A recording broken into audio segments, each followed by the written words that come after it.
Bonjour tout le monde, c'est Esta Queen pour une nouvelle présentation pour Aloe Vera Atmosphère. Aujourd'hui, nous allons essentiellement parler de la plante aux mille vertus, l'Aloe Vera. Alors, qu'est-ce que l'Aloe Vera? Il faudrait d'abord savoir une chose, c'est que l'Aloe Vera fait partie de la famille botanique des Lybacées. Dans la famille des Lybacées, vous avez de l'oignon, par exemple, vous avez du poireau, vous avez de l'asperge. Et comme vous le voyez, j'espère que vous réussissez à bien voir, il s'agit d'une plante arborescente, donc d'environ à peu près 80 cm de haut.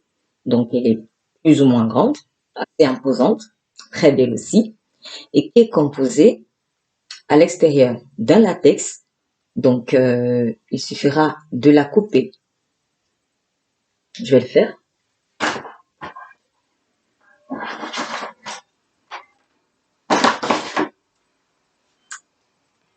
Vous avez le latex qui est une sève jaune un tout petit peu entre le gel qui est translucide et la peau verte que vous voyez là. Et cette partie de l'aloe vera est assez irritante, mais elle est également utilisée dans d'autres circonstances. Vous avez ensuite le gel d'aloe vera qui est la partie qui nous intéresse un peu plus, et c'est cette partie translucide que je viens de vous présenter. Le gel d'aloe vera, c'est un mucilage clair qui se trouve au cœur même de la plante aloe vera. Donc, composition très simple. Latex jaune, on ne voit pas très bien sur la vidéo, mais après c'est normal parce que c'est tout fin. Et le mucilage, qui est cette partie translucide que vous voyez à l'intérieur. À l'extérieur, vous avez la partie verte par laquelle l'aloe vera se protège également.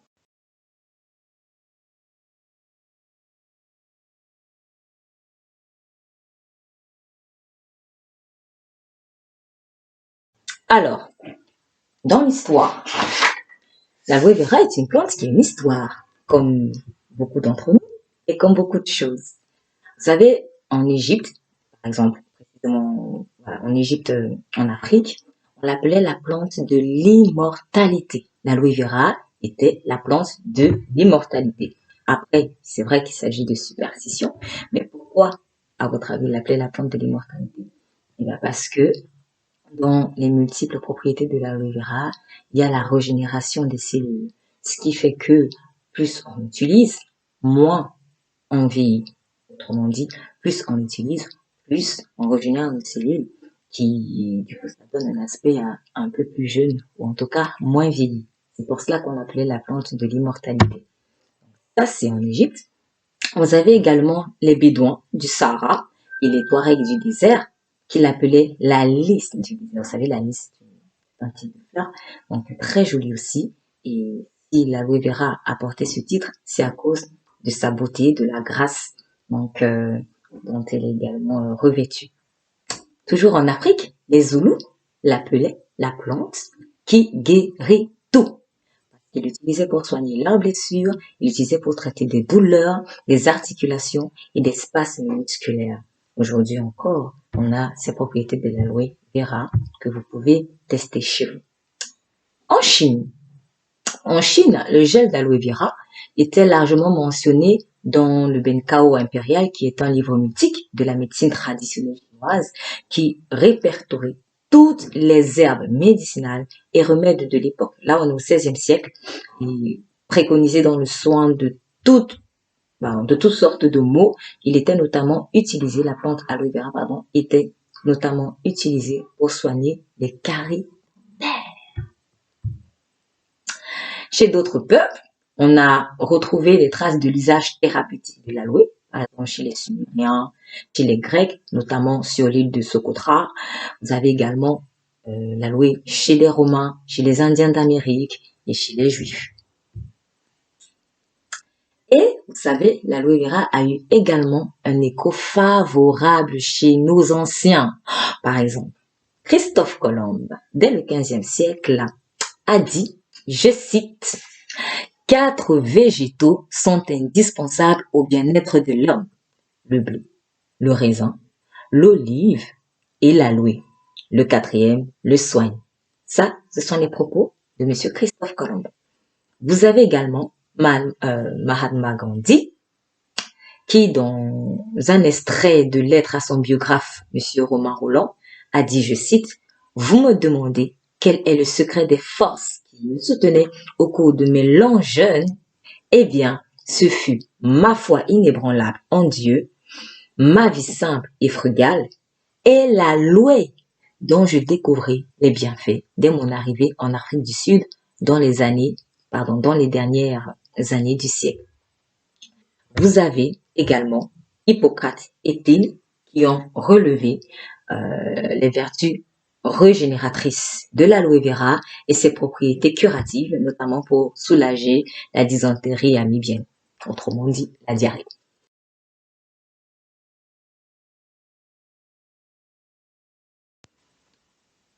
Next, l'aloe vera, ses vertus et son utilisation. Généralement utilisée en gel, l'aloe vera possède entre autres des vertus apaisantes, hydratantes, efficaces pour notre peau et pour notre organisme. Ainsi, vous pouvez l'utiliser en externe, d'abord pour la peau. Comment est-ce qu'elle fonctionne pour la peau? Elle répare l'épiderme. Donc, elle soulage les brûlures superficielles de la peau, elle soulage les coups de soleil, elle calme les démangeaisons, elle cicatrise les plaies beaucoup plus rapidement que vous ne le pensez. Elle lutte également contre le vieillissement cellulaire et l'apparition prématurée des rides. Souvenez-vous, les Égyptiens l'appelaient l'immortalité. Donc, si vous l'appliquez de façon régulière, l'aloe vera hydratera la peau et va stimuler la régénération des cellules en boostant la production de collagène.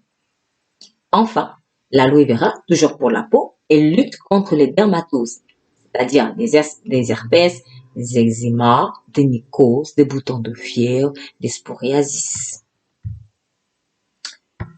Et également, pour les cheveux, l'aloe vera assainira votre cuir chevelu. Comment? Elle régule la sécrétion du sébum, ce qui convient donc parfaitement aux cheveux gras.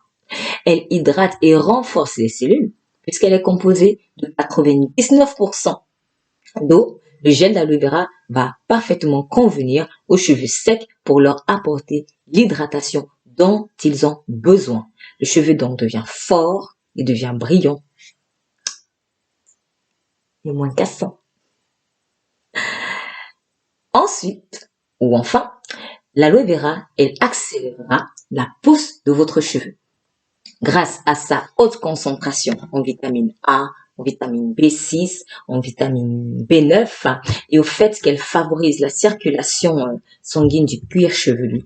Donc, l'aloe vera ne fera que du bien pour votre cheveu. Et vous avez également les yeux. Oui, l'aloe vera calmera les irritations oculaires. Il suffira d'appliquer quelques gouttes de gel d'aloe vera dans les yeux et le tout réjouit. Et en interne, comment l'aloe vera agit? Eh bien, en interne, l'aloe vera agira contre les douleurs articulaires. Elle freine le dépôt de calcium dans les tissus.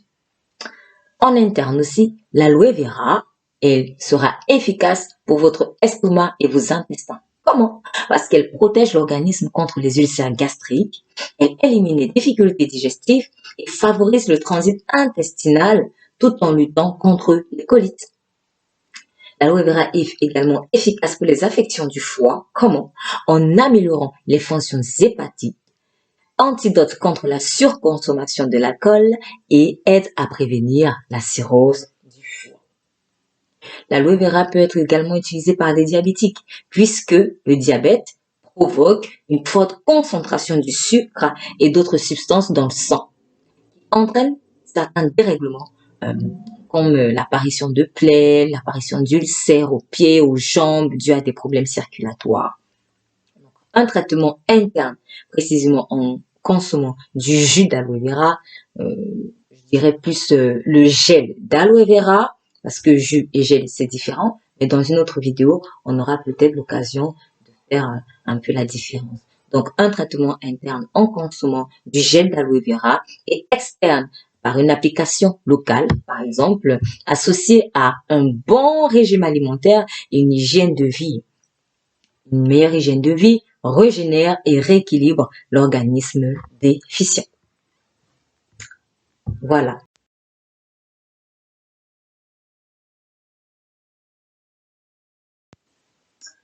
Pour finir, chères dames, chers messieurs, pour plus d'efficacité en interne comme en externe, utilisez du gel d'aloe vera pur à forte concentration.